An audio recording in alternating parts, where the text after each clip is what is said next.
एक युवक एक संत के पास आया और उसने निवेदन किया, संतवर मुझे ज्ञान दो। संतों ने कहा कि वत्स, अभी नहीं, बाद में आना। वह युवक चला गया। 2-3 दिन बीते, पुनः संत के पास आया और बोला, गुरुदेव मुझे ज्ञान दो। संत ने कहा कि पहले मैं तुम्हारे घर भिक्षा आऊंगा, फिर उसके बाद मैं तुझे ज्ञान दूंगा। युवक बड़ा प्रसन्न हुआ कि संत वर मेरे घर पर आएंगे, मेरे हाथ से भिक्षा लेंगे। बड़ा प्रसन्न होता है और प्रसन्नता से अपने घर जाता है। संत झोली लेकर उस युवक के घर पहुंचे। युवक ने बड़ी प्रसन्नता से खीर बनाई थी और संत को पात्र में दान देने के लिए आतुर हो रहा था। संत ने झोली में से पात्र निकाला और पात्र उस युवक के सामने रखा। जैसे ही उस युवक ने उसमें खीर डालना शुरू किया, उसने देखा कि इस पात्र में तो बहुत सारा कचरा पड़ा है। युवक ने कहा कि महाराज, इसमें तो बहुत सारा कचरा है, यदि मैं इसमें खीर डालूंगा तो खीर भी खराब हो जाएगी, गंदी हो जाएगी, खाने योग्य नहीं रहेगी। संत ने कहा कि जिस प्रकार कचरे में खीर डालने से खीर खराब हो जाती है, वैसे ही जब तक भीतर में बुराइयां भरी पड़ी है तो कितना भी ज्ञान दिया जाए, अच्छाई को ग्रहण किया नहीं जा सकता। इसलिए जरूरी है कि हमारे जो भीतर बुराइयां भरी हुई है उन्हें बाहर निकालने की जरूरत है। संत ने उस युवक को एक मार्मिक सीख दे दी, ज्ञान दे दिया कि भीतर में अंतःकरण में यदि पाप भरा है, पाप का कचरा भरा हुआ है, आत्मा पाप से कलुषित बनी हुई है, तो वह व्यक्ति अच्छाइयों को ग्रहण नहीं कर सकता है। वह व्यक्ति अपने जीवन में शांति और समाधि का अनुभव नहीं कर सकता है। वह व्यक्ति शुद्धिकरण कर अध्यात्म पथ पर आगे नहीं बढ़ सकता है। जैसे कंप्यूटर होता है और कंप्यूटर में यदि वायरस लग जाता है तो उसमें कितने ही फाइल्स, डॉक्यूमेंट्स डाउनलोड किए जाते हैं, वे सारे करप्ट हो जाते हैं। यानी जब कंप्यूटर में वायरस लगा हुआ है तो आप कितनी फाइल, डॉक्यूमेंट्स डालें, वो सेफ नहीं रह सकते हैं। यदि आपको सेफली सेव करके रखना है तो आपको पहले क्या करना होगा? उस कंप्यूटर में लगे वायरस को रिमूव करना होगा। उसे जब तक रिमूव नहीं किया जाएगा तब तक आप कितनी फाइल डालें, वे सेफ नहीं रह सकती हैं। वैसे ही आत्मा में यदि पाप रूपी वायरस लगे हुए हैं, उनको यदि रिमूव नहीं किया जाएगा तो आत्मा में धर्म निवास नहीं कर सकता है। इसलिए यदि आत्मा की शुद्धि करना है तो पहले उसे पाप रूपी वायरस को बाहर निकालने की जरूरत है। भगवान महावीर से पूछा गया, प्रभु धर्म कहाँ स्थित होता है? भगवान ने कहा कि धम्मो शुद्धस्थ चित्त ही, अर्थात धर्म शुद्ध आत्मा में निवास करता है। जहाँ शुद्धता होती है वह धर्म ठहरता है। शुद्धि के लिए आवश्यक है कि हम पाप का शोधन करें और पाप का शोधन करने के लिए आवश्यक है पाप का ज्ञान करना। वास्तव में व्यक्ति यदि ये नहीं जानता है कि पाप क्या है, जो मैं कर रहा हूं उसे ये एहसास नहीं हो कि ये दुष्कृत है, पाप है, तो वह कभी उससे दूर नहीं हो सकता है और उसमें धर्म निवास नहीं कर सकता है। इसलिए उसे पाप के बारे में जानना आवश्यक है। पाप क्या है? पाप के बारे में जानना इसलिए जरूरी है कि जब तक हमें पाप का ज्ञान नहीं होगा तब तक हम अच्छाइयों को, बुराइयों को दूर कर अच्छाइयों को ग्रहण नहीं कर सकते हैं। उत्तर झरनानी के 8वें अध्ययन में कहा गया है कि ऋषि कपिल एक बार जंगल में जा रहे थे और रास्ते में उन्हें 500 चोर मिले। उन्होंने उन 500 चोरों को उपदेश दिया, धर्म का उपदेश दिया, एक गाथा बताई उन्हें। अधूरे असास यम्मी संसारम में दुख पौराए, किम नाम हुज्जतम कम्मयम जैणाहम दुग्गई न गच्छे जा।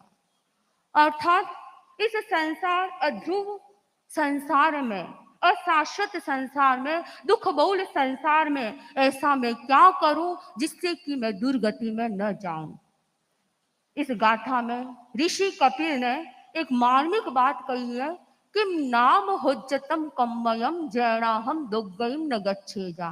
मैं ऐसा क्या करूं जिससे कि मैं दुर्गति में न जाऊं। हम कह सकते हैं इस प्रश्न ने हमें एक आंख दी है, और वह आंख कौन सी? सम्यक दर्शन की आंख दी है। सम्यक दर्शन की आंख जिस व्यक्ति को प्राप्त हो जाती है, उसके सोचने का दृष्टिकोण भी सम्यक हो जाता है। वह सोचता है कि मेरे लिए क्या हेय है, क्या गेय है, क्या उपादेय है, क्या करणीय है, क्या अकरणीय है, क्या उचित है, क्या अनुचित है। तो ऐसा व्यक्ति जब यह चिंतन करता है, जब दृष्टिकोण उसका सम्यक बन जाता है। सम्यक दर्शन युक्त व्यक्ति और सम्यक दर्शन से रहित व्यक्ति में क्या अंतर है? हम दो रूप में बात कर सकते हैं। मूल रूप में देखें तो अंतर क्या है? सेंटर पॉइंट का अंतर है।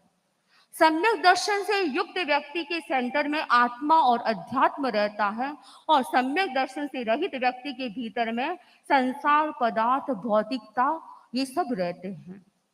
हमें सेंटर पॉइंट में किसे रखना है? आत्मा को सेंटर पॉइंट में रखना है और परिधि में सारे कार्य करने हैं। तो जो व्यक्ति सम्यक दर्शन से युक्त होता है, उसके सेंटर में अध्यात्म रहता है। ऐसा क्या करूं जिससे दुर्गति में न जाऊं? सम्यक दृष्टि इस प्रश्न पर दो रूप में चिंतन करता है। जिसका दृष्टिकोण सम्यक होता है वह यह सोचता है व्हाट टू डू, मुझे क्या करना है। व्हाट टू डू, मैं क्या करूं, यह सबसे बड़ी बात है। और इससे भी बड़ी बात क्या है? व्हाट नॉट टू डू, मुझे क्या नहीं करना है। व्हाट टू डू, मुझे धर्म करना है। व्हाट नॉट टू डू, मुझे पाप नहीं करना है। जो व्यक्ति इस पहले ये चिंतन करता है कि व्हाट नॉट टू डू, मुझे क्या नहीं करना है, अगर वह चिंतन करता है तो वो जो करना चाहता है वह हो सकता है। तो हमें व्हाट नॉट टू डू पहले इस पर अधिक ध्यान देना है। जैसे आप लोग सामायिक कर रहे हैं, व्हाट टू डू सामायिक करना चाहते हैं। व्हाट नॉट टू डू, सावध्य प्रवृत्ति से हमें बचना है।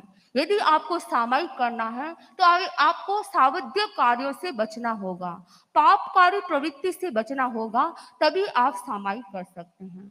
यदि व्हाट टू डू आप ध्यान करना चाहते हैं तो व्हाट नॉट टू डू, अगर आप ध्यान करना चाहते हैं तो आपको चंचलता से बचना होगा, एकाग्रता लानी होगी। और जब एकाग्रता आएगी, चंचलता से बचेंगे, तब ही आप ध्यान कर पाएंगे।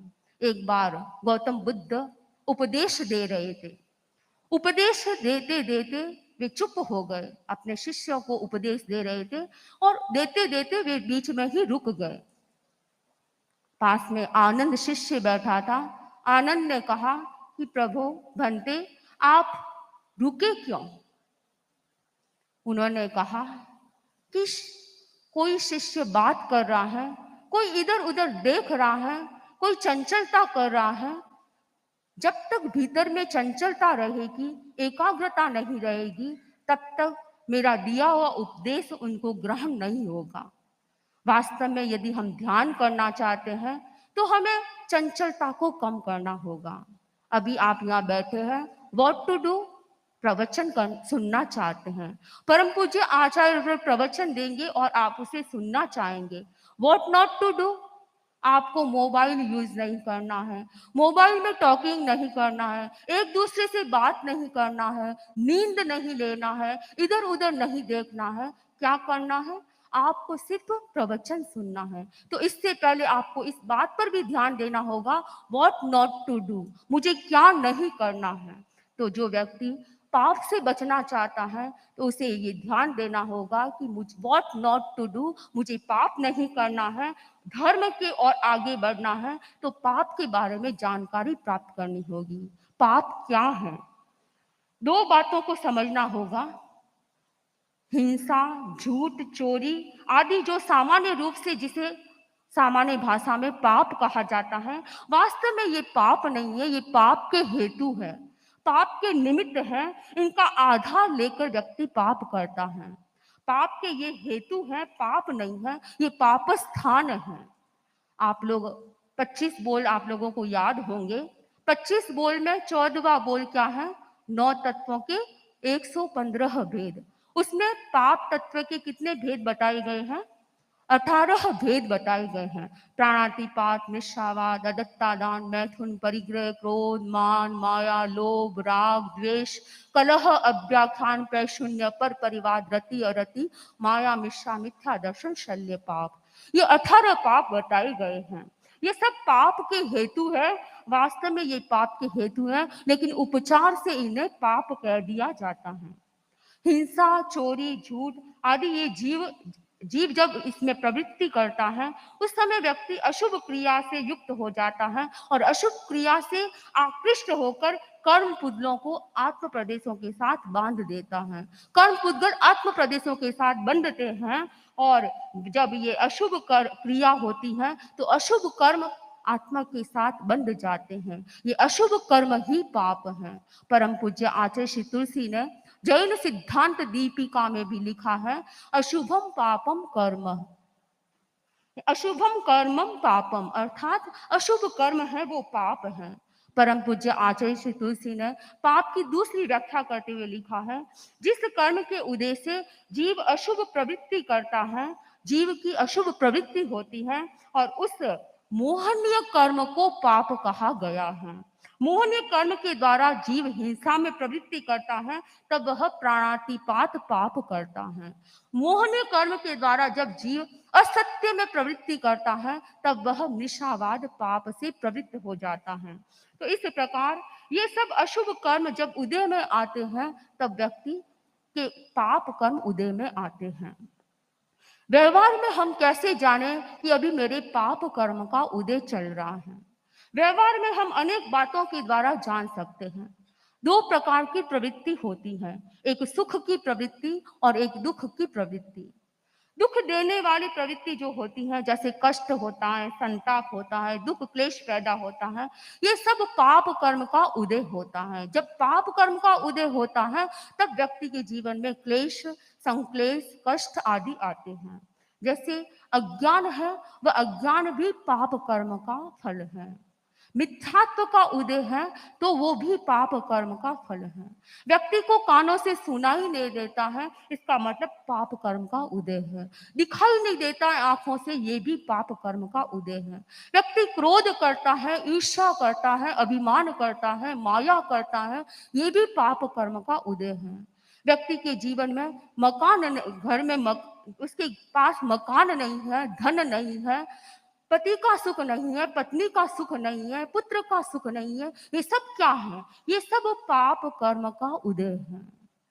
और पाप कर्म को जो व्यक्ति जान लेता है, उससे बचने का भी प्रयास करता है। वास्तव में देखिए, पाप करने वाला कौन है? पाप करने वाला व्यक्ति स्वयं है। आगम में कहा गया, अप्पा कट्टा विकट्टाय, अर्थात आत्मा ही कर्मों की करता है और आत्मा ही कर्मों की विकर्ता है। आचारांग सूत्र में कहा गया है, बंद पमुखो तुझ अज्जथेव, अर्थात बंद और मोक्ष ये दोनों ही तुम्हारे ही भीतर हैं। बंधन भी करने वाला व्यक्ति स्वयं है और उस बंधन से मुक्त होने वाला व्यक्ति स्वयं है। हमें अपनी आत्मा की सुरक्षा करना है। यदि हमें आत्मा की सुरक्षा करना है तो हमें पाप कर्म से बचने का प्रयास करना होगा।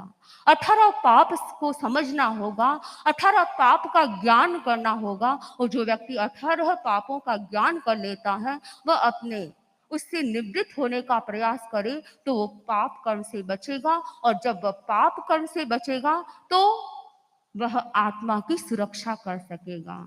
हम अभी चतुर्मास प्रारंभ हो गया है। परम पूज्य आचार्य प्रवर के प्रवचनों को आप सुनेंगे और अपने जीवन में ये ध्यान देंगे कि मुझे अशुभ क्रिया से बचने का प्रयास करना है, पाप कर्म से बचना है। व्हाट नॉट टू डू, पाप नहीं करना है, अशुभ क्रिया नहीं करनी है। कितना हम आवश्यक कार्य, हिंसा का कार्य करते हैं, कितनी अनावश्यक हिंसा करते हैं। एक शावक को इस बात पर ध्यान देना होगा कि मुझे क्या नहीं करना है। अनावश्यक हिंसा से बचना है, अनावश्यक पापकारी प्रवृत्ति से बचना है। तो हम इस चतुर्मास के दौरान कुछ समय के लिए 18 पाप के बारे में जान सकेंगे। 18 पाप क्या है, एक एक पाप से हम किस प्रकार बच सकते हैं और अपने जीवन में आत्मा की सुरक्षा किस प्रकार कर सकते हैं, इन बातों के बारे में आगे जानकारी प्राप्त कर पाएंगे। इन्हीं भावों के साथ ओम अरहत।